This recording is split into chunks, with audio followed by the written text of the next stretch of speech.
Bye bye la CBR 650F et bienvenue à la CBR 650R, la nouvelle sportive Honda de moyenne cylindrée. A l'instar des évolutions proposées sur le segment roadster avec la CB 650F devenue R cette année, cette CBR change de style, gagne en puissance, perd en poids et maintenant elle est disponible en version A2. Du coup, comme la CBR 500R que nous vous avons récemment proposée, elle aussi pourrait rassasier l'appétit sportif d'un jeune père. Et oui, celle-ci aussi pourrait être votre première sportive. Alors nous on la découvre là sur circuit, et sur circuit on voit vraiment la différence en termes de châssis. Avec la 500 on a quelque chose de beaucoup plus rigoureux, de beaucoup plus précis.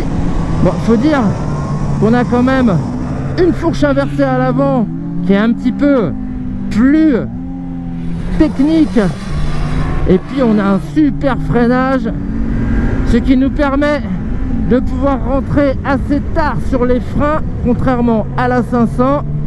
La 500 n'a pas un mauvais freinage, mais la 650, elle a un freinage de compétitrice. Ah, ça c'est clair. L'attaque, elle est tout à fait gérable. On peut d'ailleurs faire varier la garde au levier, ça on aime bien. Et on a un mordant qui est très conséquent. Niveau gomme, là on est dans la même cour avec les Roadtech 01 que je trouve quand même sur le même segment que les Road 5 en termes de polyvalence, tourisme, sportivité. Ah non, elle a vraiment une très bonne santé cette 650 au niveau de son châssis, mais également au niveau de son moteur. Et là dans les bouts droits on profite de son allonge supérieure. Ah, et puis avec la position de conduite qui est différente, qui est un petit peu plus sportive sur la 650. Là aussi on a plus de poids sur l'avant, donc on gère sensiblement mieux les entrées et le maintien en courbe.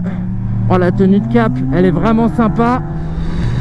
Voilà, c'est une émotion là. Ça tient, voilà, ça passe, c'est hyper précis parce que c'est une bécane qui est légère. En fait on a seulement 10 kg de différence avec la 500 et puis 45 chevaux en plus les copains, pour celui qui la roulera pas en A2.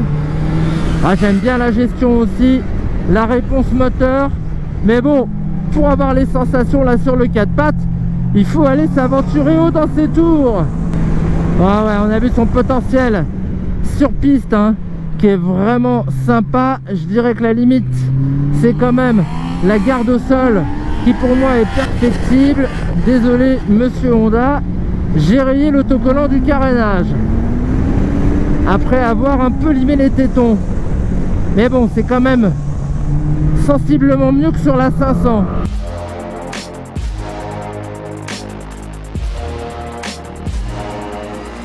Mieux également que sur l'ancienne CBR 650F visiblement. Nouvelle fourche inversée Showa, nouvel amortisseur réglable en contrainte. Si le châssis acier demeure, la partie cycle, à l'instar du moteur, gagne en sportivité. Néanmoins, cette nouvelle CBR ne fait pas encore dans la radicalité.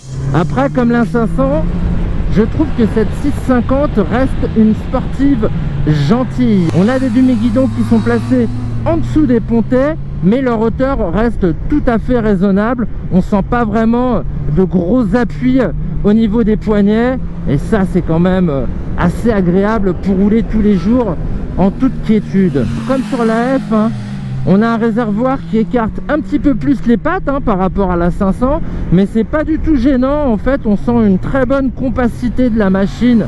Ce 4 cylindres en ligne, il est pas si encombrant que ça. Moi ce que je trouve sympa par rapport à l'ancienne plateforme 4 cylindres 650, c'est que ce moteur on le sent moins creux sur les mi-régimes là entre 4 et 6.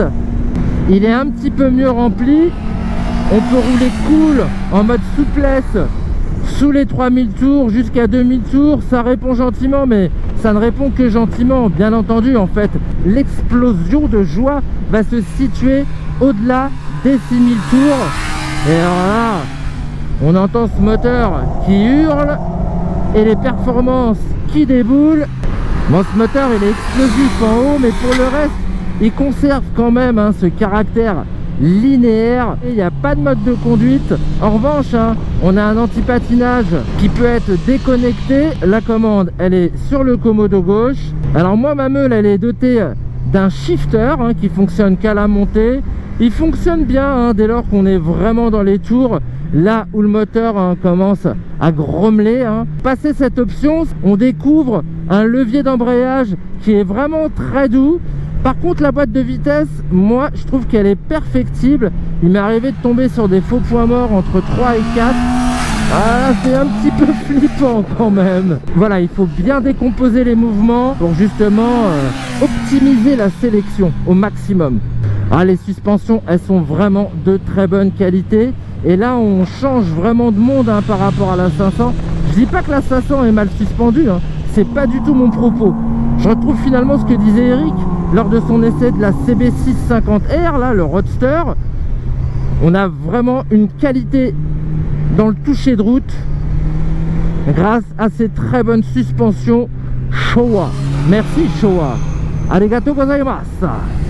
Bon, on l'aime bien, mais bon, elle nous fait quand même pas oublier la CBR 600RR qui elle était une vraie pistarde.